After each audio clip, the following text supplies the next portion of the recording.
सभी विद्यार्थियों का एसवी चिल्ड्रन अकेडमी रावला मंडी में आपका सभी का स्वागत है। तो जैसे आज आपको पता है सामाजिक विषय के बारे में आपको जानकारी देना चाहेंगे। तो कक्षा 9 के जितने भी विद्यार्थी हैं लगातार आपको पाठ उपलब्ध करवाया जा रहा है। आज ये दूसरा पाठ है कक्षा 9 अध्याय फर्स्ट फ्रांसीसी क्रांति। पहला जो खंड है आपका खंड नंबर 1, उसमें आपकी विश्व का इतिहास दिया हुआ है फ्रांसीसी क्रांति, और पार्ट नंबर दूसरा लेके हैं। पहले पार्ट की हमने बात कर ली है। तो फ्रांसीसी क्रांति में प्रतीकों के मायने क्या है आपको पता है। फ्रांसीसी की जो क्रांति हुई थी 1789 में हुई थी और बहुत सारे आंदोलन हुए, क्रांति गतिविधियां हुई। उसमें क्या क्या प्रतीक थे, क्योंकि उस समय लोग क्या थे, अनपढ़ थे, लोगों को पढ़ना लिखना बिल्कुल नहीं आता था, इसलिए वो क्या समझते थे, प्रतीक की समझते थे। कोई वस्तु दे दी, जैसे देखिए फ्रांसीसी क्रांति में प्रतीकों के मायने क्या थे। टूटी हुई जंजीर, यानी जो जंजीर होती है, आपने हथकड़ी देखी होगी, हथकड़ी एकदम पूरी होती है, अब ये दो टुकड़ों में ऐसे बंटी हुई है, ठीक है, ऐसे दो टुकड़ों में ऐसे बंटी हुई है।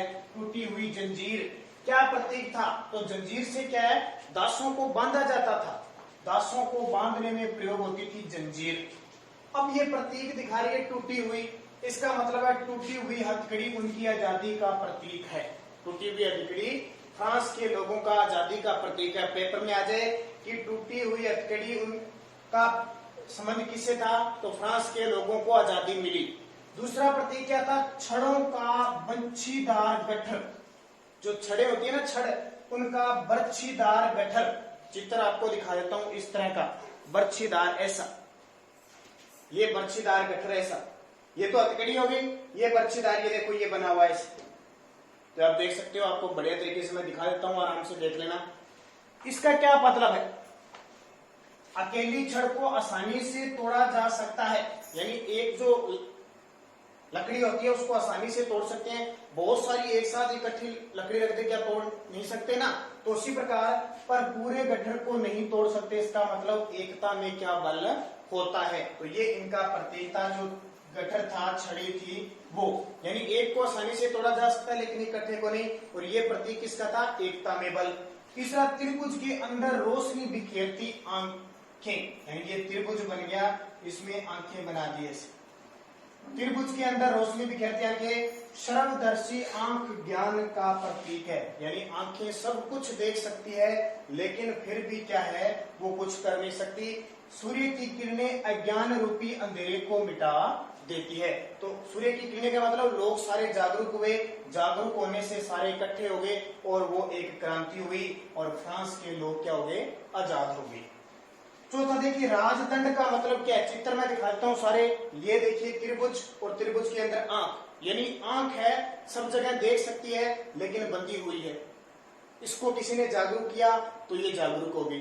फिर ये चित्र देखिए, राजदंड, ये देखिए राजदंड, राजा के द्वारा जो दंड दिया जाता था वो राजदंड है। इसमें क्या होता है, शाही सत्ता का प्रतीक है कि एक शाही राजतंत्र कायम है, उसका प्रतीक राजदंड है। फिर अपनी पूंछ मुंह में लिए हुए सांप, सांप देखा ना आपने, इस तरह सांप, अब वो गोल आकृति में से है और इसने अपनी पूंछ को कहां ले रखा है, मुंह में ले रखा है।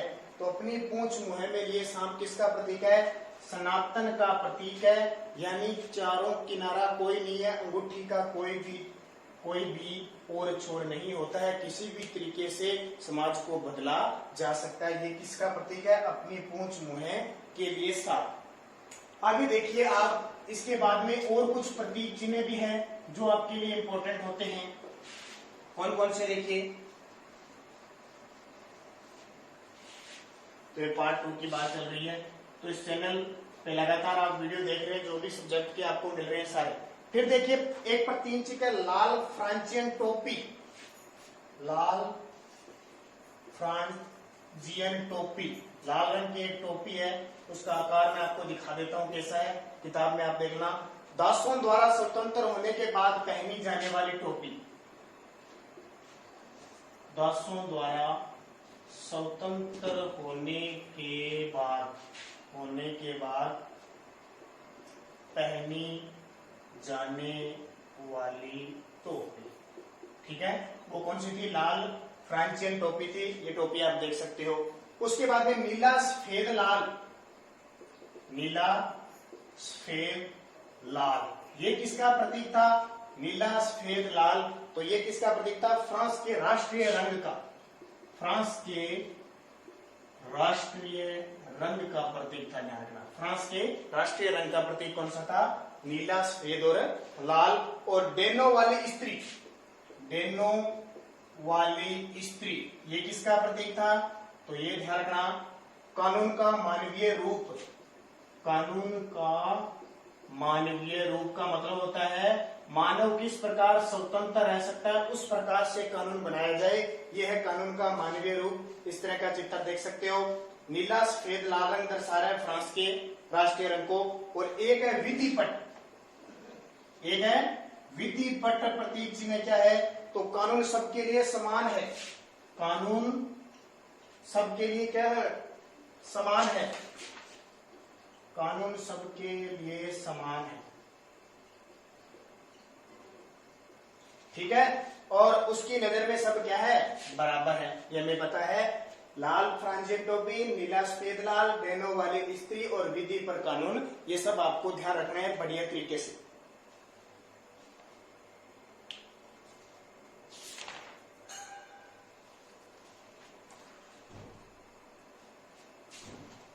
अब आगे देखो, फ्रांस में राजतंत्र का उन्मूलन कैसे होता है और गणतंत्र की स्थापना होती है। राजतंत्र का मतलब है राजा का राज होता था और राजा क्या है? भगवान के रूप में होता था और वो जनता की सुने तो सुने, नहीं तो नहीं सुन सकता था। अब इसकी जगह क्या लग गया? गणतंत्र बन गया। तो ये आपके लिए उदाहरण, लुई, सबसे पहले फ्रांस का राजा कौन था? लुई 16वां। 10, 5, 15 और 1 16वां। लुई ऐसे लिखा जाता है, लुई 16वां हो गया। 10, 5, 15, 1 16 ने संविधान पे क्या कर दिए? हस्ताक्षर कर दिए, संविधान पर हस्ताक्षर किए।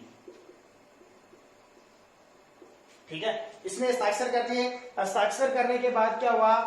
धीरे धीरे पर्सा का जो राजा था, एक पर्सा साम्राज्य था, पर्सा का राजा जनता से गुप्त चर्चाएं कर रहा था।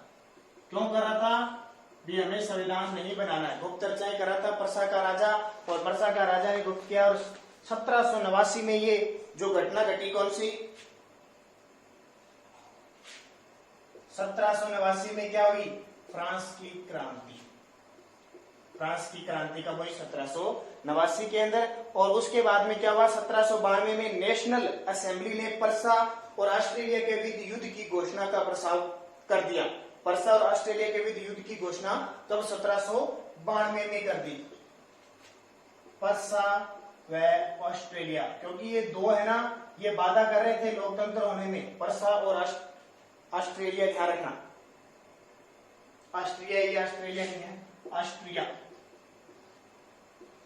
तो दोनों की घोषणा कर दी और धीरे धीरे से आया कि युद्ध चलता रहा। और अंत में क्या हुआ कि मार्सिले नाम के व्यक्ति के कारण यह क्या है? ये दोनों हार गए। और ये मार्सिले फ्रांस का क्या बन गया? बाद में राष्ट्रीय गान बन गया। क्या बन गया? राष्ट्रीय गान। किसका? फ्रांस का राष्ट्रीय गान बन गया। ध्यान रखना। तो इंपॉर्टेंट था, एक रचना थी मार्सिले, कवि राजेट दी लाइक द्वारा, राजेट दी लाइक की कविता थी ये। कौन सी? मार्सिले। इस मार्सिले के कारण फ्रांस, पर्सा और ऑस्ट्रिया हार गए। एक जागृत गीत गाया गया और बाद में यही मार्सिले क्या बन गया? फ्रांस का राष्ट्रीय गीत बन गया, राष्ट्रीय गान बन गया। ध्यान रखना। और इसके बाद में क्या? धीरे धीरे संविधान के संपर्क में आ गया। 1791 में फ्रांस में क्या? एक संवैधानिक गतिविधियां शुरू हो गई। और उसके बाद में 1792 में क्या हुआ? जेकोबिना में खाद्य पदार्थ थे जो खाने वाले, 1792 में जेकोबिना क्षेत्र में जो खाद्य सामग्री थी वो क्या होगी? खूब सारी महंगी होगी खाद्य सामग्री, जिससे जो पेरिस के लोग थे वो क्या? नाराज हो गए। पेरिस के लोग नाराज हो गए। 10 अगस्त को सुबह ट्यूलेरिया के महल पर धावा बोल दिया। फ्रांस के अंदर एक है 10 अप्रैल 1792 को ट्यूलेरिया है, उस पे जनता ने क्या कर दिया? धावा बोल दिया। और 21 वर्ष से अधिक उम्र वाले सभी पुरुषों, चाहे पुरुष हो चाहे महिला हो, सभी को मतदान का अधिकार यहाँ से शुरू हो गया। अब 21 वर्ष से ऊपर महिला पुरुष को मतदान देने का अधिकार प्राप्त हो गया। तो इस तरह धीरे धीरे सिस्टम ये हुआ। और फ्रांस के अंदर 1792 में, तारीख आपसे पूछे 21 सितंबर 1792 को राजतंत्र की जगह क्या हो गया, राजतंत्र मतलब राजा चलते थे, अब क्या चलेगी, गणतंत्र हो गया। फ्रांस क्या हो गया, गणतंत्र, यानी अब जनता के द्वारा चुना हुआ राजा बनेगा और जनता के कल्याण के लिए वो क्या करेगा, काम करेगा। जैसे हमारे भारत में जो राष्ट्रपति है ना, राष्ट्रपति, वो हमारे भारत में क्या है, गणतंत्र। और ये गणतंत्र हमने किससे लिया है, फ्रांस से। जैसे फ्रांस में गणतंत्र चलता था वैसे ही हमारे भारत में भी क्या चलता है, गणतंत्र, क्योंकि हमारे भारत का राष्ट्रपति भी क्या वंश सर्वोच्च होकर चुना जाता है, ध्यान रखना, अप्रत्यक्ष से जनता द्वारा। तो ये आपकी सारी फ्रांसीसी क्रांति होगी। इसके बाद में हम फ्रांसीसी क्रांति के बाद जो पढ़ेंगे महिलाओं की, इस क्रांति में क्या भूमिका थी, इटालियन की क्या भूमिका थी। तो इससे पहले इसको बढ़िया तरीके से आप पढ़ लेना।